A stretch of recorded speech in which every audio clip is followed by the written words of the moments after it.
అత్యంత భారీ పిరమిడ్లు కావచ్చు, నమ్మలేని సాక్రోఫాగిస్ కావచ్చు, మిస్టీరియస్ అన్ఎక్స్ప్లెయిన్డ్ హీరోగ్లిఫ్స్ కావచ్చు. పురాతన కాలం నాటి ఈజిప్ట్లో ఎన్నో మిస్టరీలు ఉంటాయి. ఎన్ని మిస్టరీల గురించి మనం జవాబులు తెలుసుకోవడానికి ట్రై చేసినా, వాటి గురించి కొంత ఇన్ఫర్మేషన్ తెలుసుకున్నా కూడా ఇంకెన్నో కొత్త కొత్త మిస్టరీలు బయటపడుతూ ఉంటాయి. సో అందుకనే మనుషులందరికీ కూడా ఈజిప్ట్ పిరమిడ్కి సంబంధించిన మిస్టరీలన్నా, ఈజిప్ట్ ఫారోస్ యొక్క జీవితాలకు సంబంధించిన మిస్టరీలన్నా కూడా చాలా అంటే చాలా ఎగ్జైటింగ్గా ఉంటాయి. అయితే ఇప్పటికీ కూడా మనకు తెలియని ఎన్నో రిలిక్స్ ఈ ఫర్గెటెన్ పీరియడ్ నుంచి బయటపడుతూ ఉన్నాయి. శాస్త్రవేత్తలు ఆ ప్రాంతాల్లో పరిశోధనలు చేయడం, ఎప్పటికప్పుడు కొత్త కొత్తవి బయటపడడం, ఇదంతా కూడా రీసెంట్ కాలంలో కామన్గా మారిపోయింది. అండ్ ఫారోస్ గురించి ఇప్పటికే శాస్త్రవేత్తలు చాలా తెలుసుకున్నారు, కానీ ఇంకా తెలుసుకోవడానికి ఎంతో మిగిలి ఉందని కొత్తగా బయటపడుతున్న విషయాలన్నీ కూడా మనకు తెలియజేస్తున్నాయి. కాకపోతే ప్రస్తుతానికైతే మనం పిరమిడ్లకు సంబంధించి ఎన్నో విషయాలు తెలుసుకున్నాం, అలాగే పురాతన ఈజిప్ట్కి సంబంధించి కూడా ఎన్నో ఇన్ఫర్మేషన్స్ అయితే తెలుసుకున్నాం. అయితే ఇప్పటికీ కూడా చరిత్రకారులని అలాగే రీసెర్చర్లని ఆశ్చర్యానికి గురి చేస్తున్న కొన్ని అద్భుతమైన మరియు ఆశ్చర్యకరమైన మరియు భయంకరమైన ఈజిప్షియన్ డిస్కవరీస్ గురించి ఇప్పుడు మనం ఈ వీడియోలో తెలుసుకుందాం. సో ఇంకెందుకు late, let's get in to the video. Number 1, hidden chamber in the pyramid of Giza. Pyramid of Giza ఈ ప్రపంచవ్యాప్తంగా చాలా పాపులర్. ఇది ఈ భూమి మీద ఎప్పటి వరకు మనకు కనబడిన అత్యంత భారీ పిరమిడ్స్లో ఒకటి. అండ్ ఇన్ఫ్యాక్ట్ ఇదే నెంబర్ 1 పొజిషన్ అని కూడా ఇప్పటివరకు చరిత్రకారులు నమ్ముతూ ఉన్నారు. కానీ కొన్ని పిరమిడ్స్ దీనికంటే పెద్దవనైతే కొంతమంది తెలియజేస్తూ ఉన్నారు. సో ఆ మిస్టరీ అయితే ఇంకా ఛేదించాల్సి ఉంది. అయితే ఈ ఈజిప్టియన్ పిరమిడ్లు సుమారుగా 4500 సంవత్సరాల క్రితమే ఇక్కడ నిర్మింపబడ్డాయి. అండ్ అప్పటి నుంచి ఇప్పటి వరకు ఎన్నో కొత్త మిస్టరీలని ఇవి ఎప్పటికప్పుడు బయటకు తెలియజేస్తూ ఉన్నాయి, శాస్త్రవేత్తల్ని ఆశ్చర్యపరుస్తూ ఉన్నాయి. ఈ పిరమిడ్లు సుమారుగా 146 మీటర్ల ఎత్తులో ఉంటాయి. అంతేకాకుండా ఈ పిరమిడ్లని పారో అయిన చియాప్స్కి గుర్తుగా దీన్ని నిర్మించారని చెబుతూ ఉంటారు. అయితే ఒకప్పుడు ఈ పిరమిడ్ల పైన లైమ్ స్టోన్ లేయర్ కూడా ఉండేదని, కాకపోతే కాలం గడుస్తున్న కొద్దీ క్లైమేట్ చేంజెస్ కారణంగా ఆ లైమ్ స్టోన్ లేయర్ అంతా కూడా కంప్లీట్గా పోయిందని అయితే చరిత్రకారులు చెబుతూ ఉన్నారు. అయితే ఈ పిరమిడ్లు కూడా ఒకప్పుడున్న ఎత్తు కంటే ఒక 8 మీటర్ల ఎత్తును కోల్పోయాయని కూడా చెబుతున్నారు. దీనికి వేరు స్టార్మ్స్ కారణమై ఉండొచ్చు, లేదంటే న్యాచురల్గా జరిగిన డిగ్రేడేషన్ కూడా కారణమై ఉండొచ్చు అని అయితే శాస్త్రవేత్తలు అభిప్రాయపడుతున్నారు. అయితే రీసెర్చర్లు ఎన్నో ఏళ్ల పాటు వీటి మీద పరిశోధనలు చేసిన తర్వాత వీటి గురించి చాలా విషయాలు తెలుసుకున్నాం అని అనుకుంటున్న సిచ్యువేషన్లో ఒక కొత్త విషయం 2017లో బయటపడింది. ఆ టైంలో శాస్త్రవేత్తలు ఏం తెలుసుకున్నారంటే ఈ పిరమిడ్ల లోపల ఒక భారీ మిస్టరీ దాగి ఉంది. ఇప్పటి వరకు దాని గురించి మనకు ఏమాత్రం తెలియదని తెలుసుకున్నారు. అదేంటి అంటే ఒక భారీ ఛాంబరు ఆ పిరమిడ్ల లోపల ఉంది. అంతేకాకుండా ఈ భారీ ఛాంబరు చాలా అంటే చాలా డిఫరెంట్ ఆకారంలో కూడా ఉంది. ఈ ఛాంబర్ని సుమారుగా 3 మిలియన్ స్టోన్ బ్లాక్స్ను ఉపయోగించి నిర్మించారు. కొన్ని టన్నుల బరువు ఉంటుంది ఈ ఛాంబర్ అని అయితే శాస్త్రవేత్తలు తెలుసుకున్నారు. అండ్ ఈ ఛాంబర్ అనేది పిరమిడ్ల లోపల ఉన్న గ్రేట్ గ్యాలరీ యొక్క పై భాగంలో ఉంది. అండ్ ఇది సుమారుగా 30 మీటర్ల వరకు ఉంటుంది. అయితే ఈ హిడెన్ ఛాంబర్ని శాస్త్రవేత్తలు మోడర్న్ టెక్నాలజీని ఉపయోగించి తెలుసుకున్నారు. ఈ పిరమిడ్లను మొట్టమొదటిసారిగా కనుగొన్నప్పుడు మన దగ్గర అటువంటి టెక్నాలజీ అయితే లేదు. బట్ కాలం గడుస్తున్న కొద్దీ ఆ టెక్నాలజీ అనేది పెరగడం వలన మనం ఈ పిరమిడ్ లోపల ఉన్న ఆ ఛాంబర్ గురించి అయితే తెలుసుకోగలిగాం. అండ్ అది కూడా శాస్త్రవేత్తలు సబ్ అటామిక్ పార్టికల్స్ను ఉపయోగించి ఈ పిరమిడ్ల యొక్క ఇంటీరియర్ భాగాన్ని కంప్లీట్గా మ్యాపింగ్ చేశారు. అయితే ఇప్పటికీ కూడా శాస్త్రవేత్తలకు ఒక విషయం అర్థం కావట్లేదు. అదేంటి అంటే ఈ ఇంటీరియర్ ఛాంబర్ని ఎందుకు ఉపయోగించేవారు, దీన్ని ఎందుకని పిరమిడ్ల లోపల ఏర్పాటు చేశారు, ఇదైతే మాత్రం శాస్త్రవేత్తలు తెలియజేయలేకపోతున్నారు. ఇంకొకటి ఏంటంటే పిరమిడ్ల చుట్టుపక్కల ప్రాంతాలలో ఉన్న వేటికైనా ఆ ఇంటీరియర్ ఛాంబర్స్తో ఏమైనా కనెక్షన్స్ ఉన్నాయా అనే విషయం మీద కూడా కొన్ని పరిశోధనలు అయితే చేయడానికి ట్రై చేస్తున్నారు. బట్ అది కూడా ఇంకా సాధ్యపడట్లేదు. పిరమిడ్ని నిర్మించిన తర్వాత లోపల ఛాంబర్ని నిర్మించారా, ఛాంబర్ని నిర్మించిన తర్వాతే దాని చుట్టూ పిరమిడ్ని నిర్మించారా అనే విషయం అయితే మాత్రం ఇంకా తెలియలేదు. సో ఇది ఒక అన్సాల్వ్డ్ మిస్టరీగానే మిగిలిపోయింది. Number 2, mysterious liquid in sarcophagus. Egyptian archaeological discoveries చాలా అంటే చాలా అద్భుతంగా ఉంటాయనే విషయం మనకు అందరికీ కూడా తెలిసిందే. అయితే ఆ డిస్కవరీస్లో అత్యంత ముఖ్యమైనవి, అత్యంత ఇంట్రెస్టింగ్గా ఉండేవి ఖచ్చితంగా సాక్రోఫాగీలతో లింకప్ అయి ఉంటాయి. ఈ సాక్రోఫాగీస్ అనేవి మనకి పురాతన కాలం నాటి ఈజిప్ట్ రూన్స్లో చాలా చోట్ల కనిపిస్తూ ఉంటాయి. ఇన్ఫ్యాక్ట్ ఈ గ్రేవ్ మార్కర్స్ మనకి పురాతన కాలం నాటి ఈజిప్టియన్ కల్చర్ గురించి చాలా డీటెయిల్డ్ ఇన్ఫర్మేషన్ కూడా తెలియజేస్తూ ఉంటాయి. సో అందుకని శాస్త్రవేత్తలు వీటి మీద చాలా ఎక్కువగా ఫోకస్ పెడతారు. అంతేకాకుండా వీటికి ఏమాత్రం డ్యామేజెస్ కాకుండా చూసుకుంటూ ఉంటారు. ఇక్కడ జరిగే బరియల్ రిచువల్స్ కావచ్చు, ఆఫ్టర్ లైఫ్ గురించి వీళ్ళు నమ్మే విషయాల గురించి కావచ్చు, అవన్నీ కూడా మనకి ఈ సాక్రోఫాగీల ద్వారానే తెలుస్తూ ఉంటాయి. అయితే ఈజిప్టియన్స్కి ఒక పురాతన కాలం నాటి కాఫిన్ కనబడింది. దీన్ని కొన్ని సంవత్సరాల క్రితమే కనుగొన్నారు. రీసెర్చర్లు ఆ కాఫిన్ని తెరిచినట్టయితే బహుశా దాని లోపల పురాతన కాలం నాటి ఎవరైనా ఒక వీరుడి యొక్క అస్థిపంజరం ఉండే అవకాశం ఉందని అభిప్రాయపడ్డారు.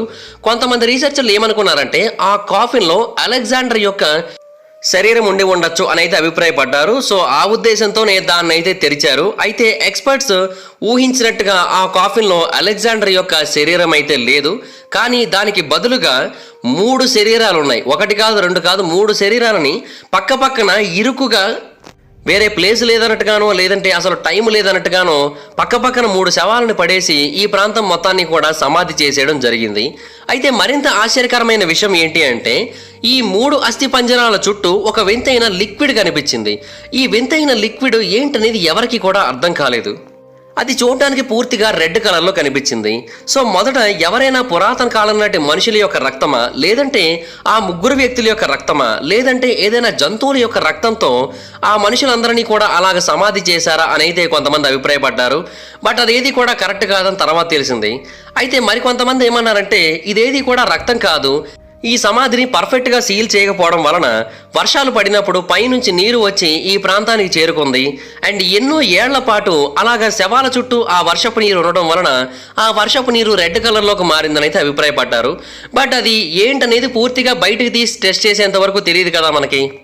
అండ్ ఆ వాటర్ కూడా విపరీతమైన వాసనని కలిగి ఉంది. సో దాని కారణంగా చాలామంది ఆ నీటి దగ్గరికి వెళ్ళాలంటే కూడా భయపడ్డారు. ఈవెన్ శాస్త్రవేత్తలు కూడా దాని దగ్గరికి వెళ్ళడానికి అసలు ఏమాత్రం డేర్ చేయలేదు, చాలా భయపడ్డారు. అయితే ఆ ప్రాంతంలో చుట్టుపక్కల నివసించే ప్రజలందరూ కూడా అది ఏదో ఒక మిస్టీరియస్ లిక్విడ్ అని, దాని కారణంగా మన యొక్క రోగాలన్నీ కూడా పూర్తిగా నాశనం అయిపోతాయని, సో ఆ లిక్విడ్లో కొంత భాగాన్ని మమ్మల్ని తీసుకొని ఇవ్వండి అంటూ ఆ రీసెర్చర్లని ఆ ఆర్కియాలజిస్టులని కంటిన్యూస్గా అడుగుతూ వచ్చారు. కానీ ఆర్కియాలజిస్టులు మాత్రం వాళ్ళకి ఆ లిక్విడ్ని తీసుకోవడానికి పర్మిషన్ అయితే ఇవ్వలేదు.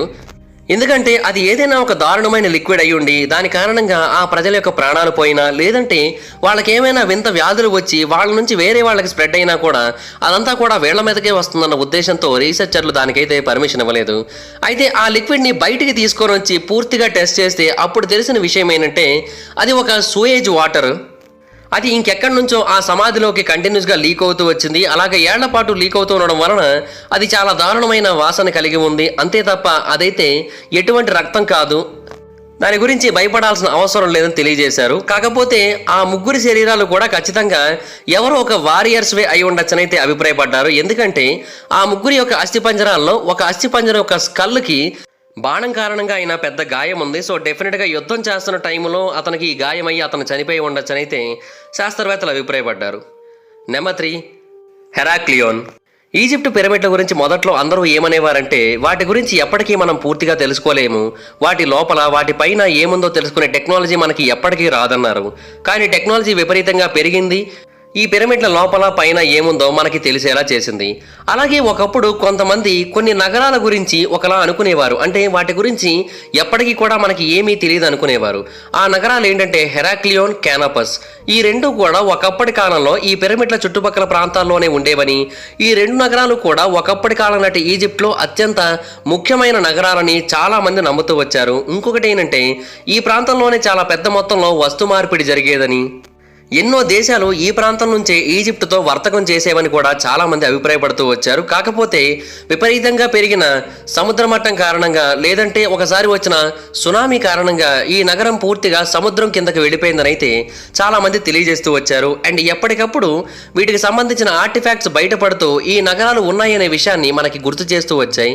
అయితే ఆ తర్వాత కొన్నేళ్లకి శాస్త్రవేత్తలు దీని గురించి పూర్తిగా తెలుసుకోవాలని నిర్ణయించుకున్నారు. సో ఆ టైంలోనే కొంతమంది ఎక్స్పర్ట్స్ డైవర్స్ టీమ్ని ఇది ఏ ప్రాంతంలో అయితే ఉండే అవకాశం ఉందనుకున్నారో ఆ ప్రాంతంలో నీటి లోపలికి పంపించారు.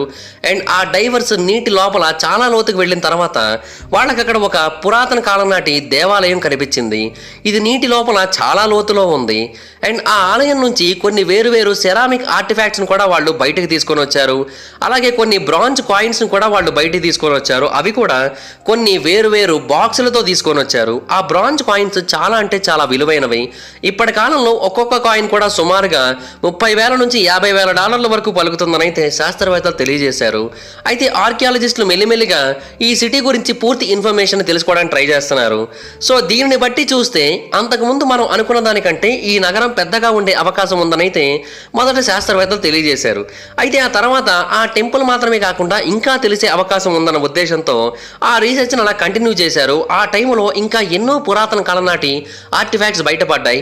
సో మనం అనుకున్న దానికంటే ఈ నగరం చాలా అంటే చాలా పెద్దది, చాలా భారీ విస్తీర్ణంలో ఉండేదనైతే శాస్త్రవేత్తలకు అర్థమైంది. అండ్ ఇన్ఫాక్ట్ శాస్త్రవేత్తలు మరొక నగరం గురించి కూడా పరిశోధన చేయడం మొదలుపెట్టారు.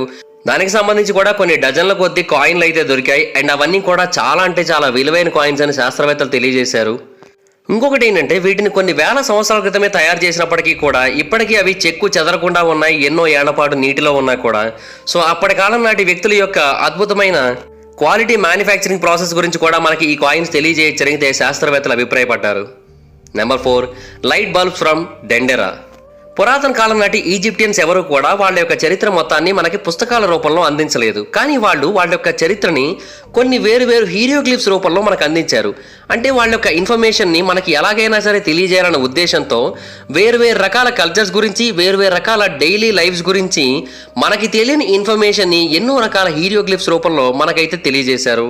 నిజానికి ఈజిప్టియన్స్ అప్పట్లో వాళ్ళు ఎంత అద్భుతంగా బ్రతికేవారో మనకు తెలియజేయాలనుకున్నారు. దానికోసమని వీటన్నింటినీ కూడా ఇలా ఏర్పాటు చేశారని అయితే కొంతమంది శాస్త్రవేత్తలు అభిప్రాయపడుతూ ఉంటారు. అండ్ వీళ్ళందరూ కూడా ఒక కాంప్లికేటెడ్ రైటింగ్ సిస్టమ్ని అప్పట్లో డెవలప్ చేశారు. దాన్ని మనం అర్థం చేసుకోలేకపోతున్నాం. ఈ హీరోగ్లిఫ్స్లో కొన్ని మాత్రమే డ్రాయింగ్స్, కొన్ని వాళ్ళు మనకు తెలియజేయాలనుకుంటున్న పదాలు. ఆ పదాన్ని మనం డీకోడ్ చేయగలిగినట్టయితే మనకి చాలా విషయాలు తెలుస్తాయని అయితే చాలామంది అభిప్రాయపడుతున్నారు. అయితే పురాతన కాలం నాటి ఈజిప్టియన్స్ యొక్క హీరోగ్లిఫ్స్లో చాలా చోట్ల మనకి ఎన్నో పక్షుల గురించి, ఎన్నో జంతువుల గురించి ఇమేజెస్ అయితే కనిపిస్తూ ఉంటాయి. ఇవేవి కూడా ఇప్పటి కాలంలో లేనివి, ఒకప్పుడు మాత్రమే ఉన్నవి. సో అంటే అంతరించిపోబోతున్న జీవుల గురించి, అంతరించిపోయిన జీవుల గురించి కూడా మనకు తెలియజేయడం అనేది ఈ హీరోగ్లిఫ్స్ యొక్క ముఖ్యమైన ఉద్దేశం అయి ఉండొచ్చని అయితే శాస్త్రవేత్తలు అభిప్రాయపడుతున్నారు. అయితే సాధారణంగా ఈ హీరోగ్లిఫ్స్ అన్నీ కూడా మనకి ఎక్కడెక్కడ కనిపిస్తాయో తెలుసా? పూర్తిగా క్లోజ్ చేయబడి ఉన్న సమాధుల దగ్గర, లేదంటే ఏదైనా ఒక సీక్రెట్ ఛాంబర్స్లోనే కనిపిస్తూ ఉంటాయి.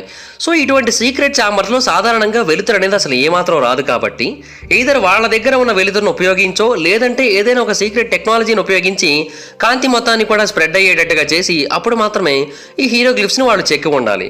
మరి వాళ్ళ దగ్గర ఉన్న కాంతి టెక్నాలజీ ఏంటి అంటే పురాతన కాలం నాటి లైట్ బల్బ్. చాలామంది శాస్త్రవేత్తలు ఈ విషయాన్ని తెలియజేస్తున్నారు. ఏమనంటే పురాతన కాలం నాటి ఈజిప్టియన్స్ దగ్గర లైట్ బల్బ్స్ అనేవి ఉన్నాయని అయితే చెబుతూ ఉన్నారు.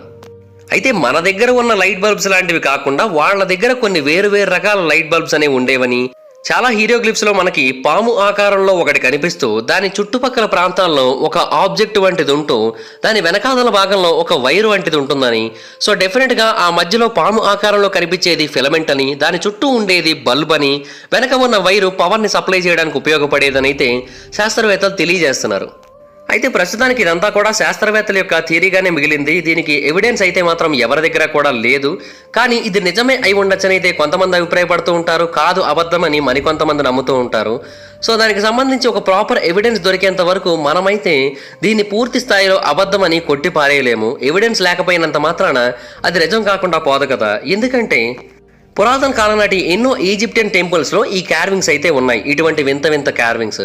అయితే ఆ టెంపుల్స్లోకి వెళ్ళిన వాళ్ళు ఎవ్వరూ కూడా ఆ టెంపుల్ యొక్క గోడలకి ఎక్కడా కూడా కాగడాలు లేవు. ఆ టెంపుల్లో ఎక్కడా కూడా ఎటువంటి మంటలతో వెలుగులు సృష్టించిన దాఖలాలు కూడా లేవు. సో డెఫినెట్గా అక్కడ ఈధర్ టార్చ్ వంటిది ఏదన్నా ఉండాలి, లేదంటే వాళ్ళ దగ్గర ఎలక్ట్రిక్ బల్బులైనా ఉండాలి, లేదంటే చిమ్మ చీకటిలో ఆ ప్రాంతంలో అంత పర్ఫెక్ట్గా అంత అద్భుతమైన కార్వింగ్స్ని చెక్కడం అనేది ఆల్మోస్ట్ ఇంపాసిబుల్ అని అయితే చాలామంది విజిటర్స్ చెబుతూ ఉన్నారు. అండ్ ఇన్ఫ్యాక్ట్ ఈ విజిటర్స్ కూడా చాలా పెద్ద మొత్తంలో టార్చ్ లైట్స్ని వీళ్ళతో పాటు తీసుకుని వెడితే తప్ప అవేవి కూడా వాళ్ళకి కనిపించేవి కాదంట. మరి అటువంటి సిచ్యువేషన్స్లో అంత పర్ఫెక్ట్గా చెక్కారంటే డెఫినెట్గా వాళ్ళ దగ్గర ఏదో ఒక లైట్ బల్బ్ టెక్నాలజీ అయితే ఉండొచ్చని అయితే చాలామంది నమ్ముతూ ఉన్నారు. బట్ ఇదైతే మిస్టరీగానే మిగిలిపోయింది ప్రస్తుతానికి. ఇది నిజమా కాదా అనేది అయితే మాత్రం ఎవరికి కూడా పూర్తిగా తెలియట్లేదు. కొంతమంది ఏమంటారంటే అది జస్ట్ ఒక ఆర్కిటెక్చర్ మాత్రమే, దాన్ని మనం లైట్ బల్బులా చూడకూడదు, అది ఒక పాము సింబల్ అంతే అని అయితే తెలియజేస్తున్నారు. ఏది నిజమన్నది శాస్త్రవేత్తలే తెలియజేయాలి. కానీ ఒకవేళ లైట్ బల్బుని పురాతన కాలంలోనే ఈజిప్టియన్స్ ఉపయోగించారని కనుక మనకు తెలిసినట్టయితే డెఫినెట్గా అది మోస్ట్ ఇంక్రెడిబుల్ డిస్కవరీ అవుతుంది.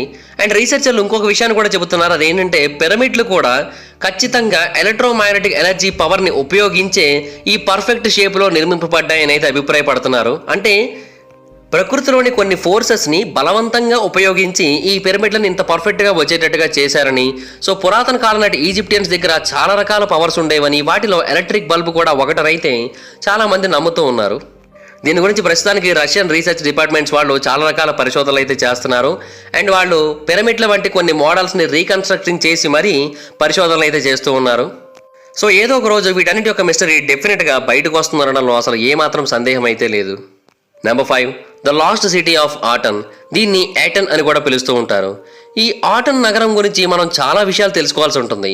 సుమారుగా 3400 సంవత్సరాల క్రితం ఈ ఈజిప్టియన్ నగరం చాలా అంటే చాలా అద్భుతంగా ఉండేది. ఎంతో భారీ స్థాయిలో ట్రేడింగ్ కూడా ఈ ప్రాంతంలో జరిగేది.